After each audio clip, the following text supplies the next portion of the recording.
Good afternoon, ladies and gentlemen. Pleasure to be back again with you. My name is Arjun Vishwanathan. I'm the Chief Research Officer at Strategy. And we are here today to talk about what promises to be a very, very exciting topic, which is aptly named At the Brink, a dialogue on business continuity amidst the chaos. There is perhaps no one in this room, virtual audience as the case may be, who does not realize or accept and acknowledge the fact that we live in turbulent times, one that is defined by a lot of chaos that is happening across organizations today because of the disruptions that we are facing both globally as well as a country. Now, to discuss precisely this and how businesses must continue to and therefore will find the imperative to continue to function amidst even the chaos that we see are two very, very eminent industry experts.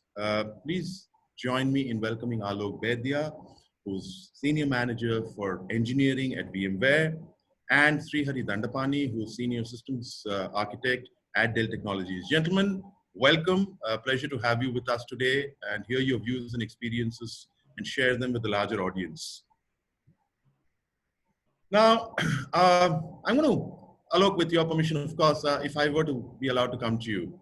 Now, the fact that chaos or business continuity is expected and is being experienced today does not require any necessary underlining or a reaffirmation. Now, as you are talking to organizations today, what kind of challenges are you seeing them come up with in the whole concept of driving business continuity and ensuring that core business does not get affected and remains as effect mitigated as is possible? If I were to hear your views on this. Sure, Arjun. As part of my role as a senior manager system engineering, what we see, Arjun, is especially with the current situation, what the country is going through, all organizations are actually going back to a situation where people are talking about, okay, the BCP plans, which we have been possibly talking about for multiple months or years, now is the time to really go back and see, how do we really actually execute it. Now, because with the current situation, everybody has to run the business at a situation where people would have to possibly, access their systems, access their applications from practically anywhere, wherever they are, because, with the current situation where we are talking about people wanting to work from home, that's one definite need of business continuity plan. Now, when we really look a little more into it, a lot of things actually come into picture, and especially, how do I provision those business continuity plans and execute it? So people wanting to run their applications, so automatically from IT perspective, you would have to really think about, okay, what applications would my users want to really run from a business continuity perspective? Do I have enough security in place? Do I have enough infrastructure to support the need of my users? Do I have a proper mechanism for which the user is wanting to access it? Can I give access seamlessly to these users so that irrespective of the place from where they are wanting to work, they should be able to work? They have to be productive. I mean, that's enormous kind of, I would say, pressure which has come into the IT teams in every organization today to really make sure that people get what they want at this kind of time. Yep. Yeah, sounds very, very interesting. Srihari, if I may come to you with your views on that. And also, now, you being at the heart of actually orchestrating and architecting the entire solution that will increasingly help people navigate what really, for most of us really, is a very complex hardware, software services and a platform journey. Now, while there is tons of hardware that is available as is, there's also, I'm presuming, necessities and imperatives that will require customized high-level provisioning or pre-provisioning of hardware. Now, how do you, in your role, kind of bring that together in the overall concept of business continuity in the midst of whatever and wherever it is that industry is at today? Absolutely. Thanks, Arjun. So as part of my role, I act as a technical consultant for the customers who has a demand and demand of not only a solution, but an impeccable solution, which can be quick in provisioning, number one. And the second part of it is the provision hardware needs to have machine learning intelligence to be auto-healed or self-managed, because we are in the era where we do not want developers and application teams to sit and manage a hardware, but rather a hardware that is capable enough to self-manage and self-heal. And the third most important category is work very closely and jointly with VMware to build a purpose-built hardware that can accommodate for such kind of disaster solutions, disaster period of time, on business continuity, on how quickly they can scale up the application, and how also it can accommodate to build the kind of graphic intensity that we're talking about. So let me quickly break this in three categories. One, we're talking about a bare metal, or rather we're talking about a consistent infrastructure, which will be addressed in the keynote as well.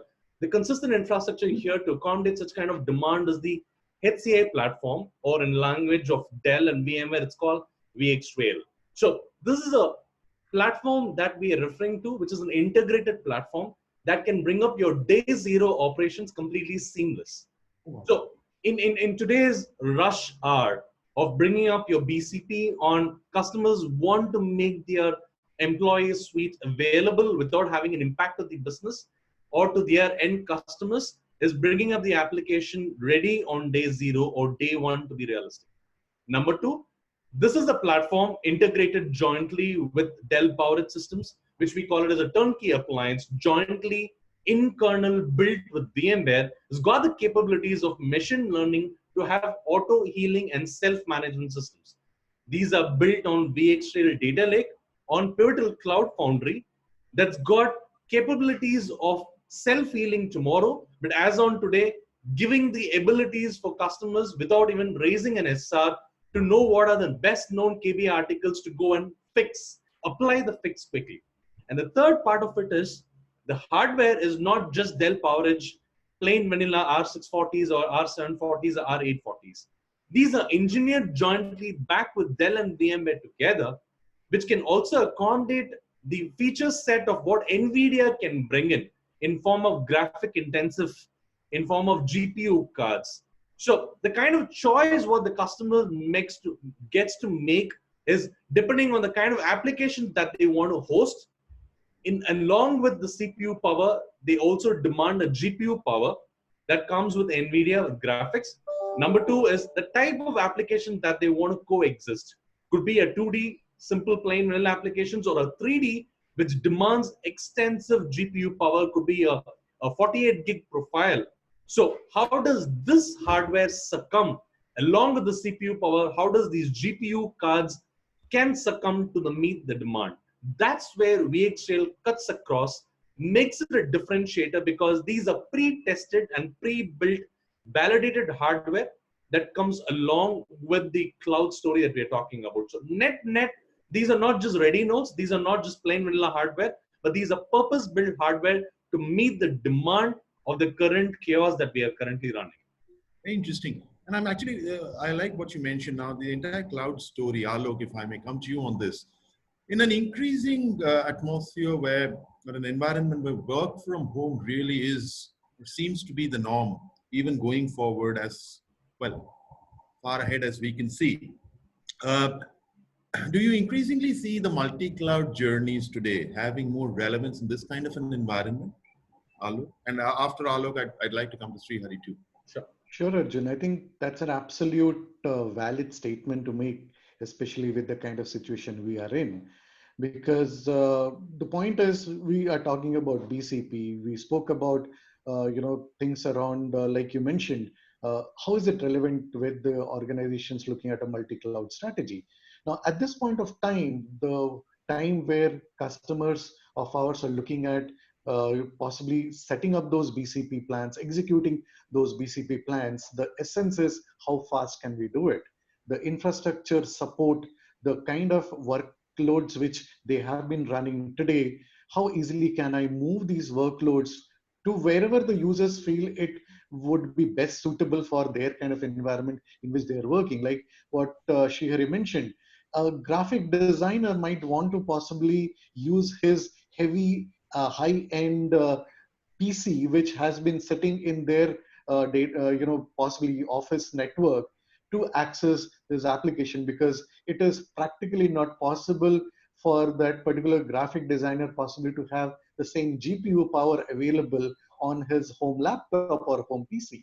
Now, similarly, for a developer, for example, they could be need for writing certain codes which might require him to possibly test out certain applications in a scenario where he needs a huge compute power. Now, at this situation, interestingly, let's think of it, is provisioning of, let's say if the development team comes in and says that, okay, I need a huge compute power.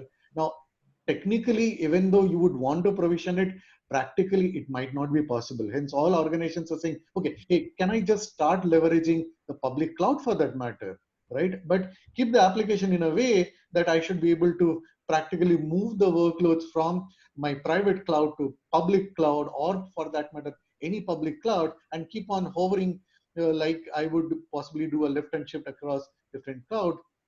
And then still my work goes on, and that's very, very relevant in this kind of scenario. So essentially, coming back to that one statement, which I think is the key of this, that I should be able to run any application, I should be able to run these applications from possibly any device, and at the back end it could be any kind of infrastructure. So the power of any has really come in with this kind of situation, and it's like we are endorsing back to the society, to all our customers, that as a partnership between Dell and VMware, we are definitely there to make sure that whatever the customers are looking for at this point of time, we're able to give to our customers that kind of power.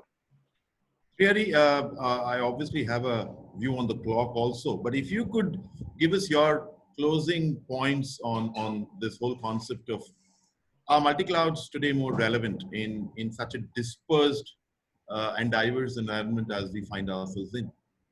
So there's no better time than this to ask this question, right? So we are in that period. I can call out a very simple crux use case that we've been working in this week itself.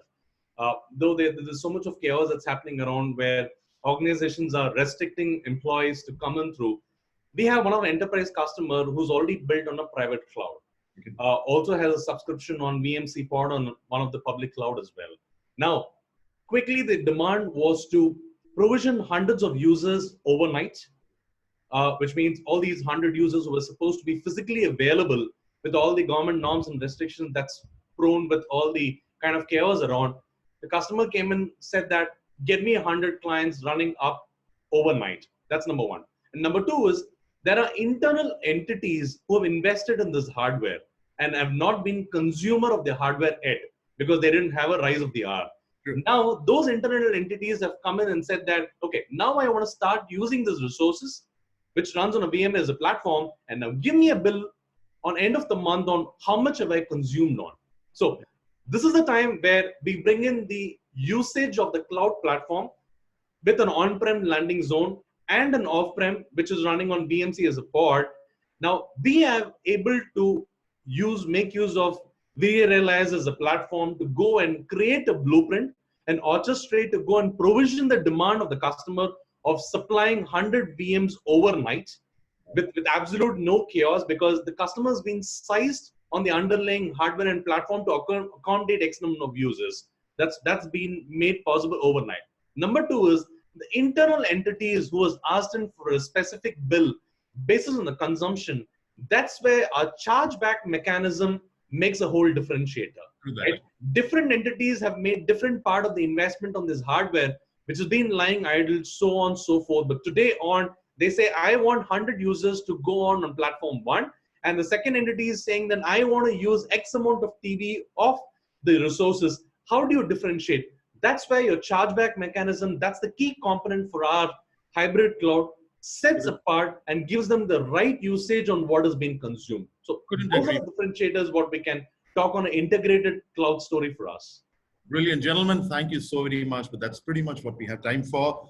For the larger audience, I think this discussion with both Alok and Sri Hari would only reaffirm the fact that organizations and enterprises today are looking for solutions that will help them enable their employees to work in a fashion that is agnostic of time, geography, and space.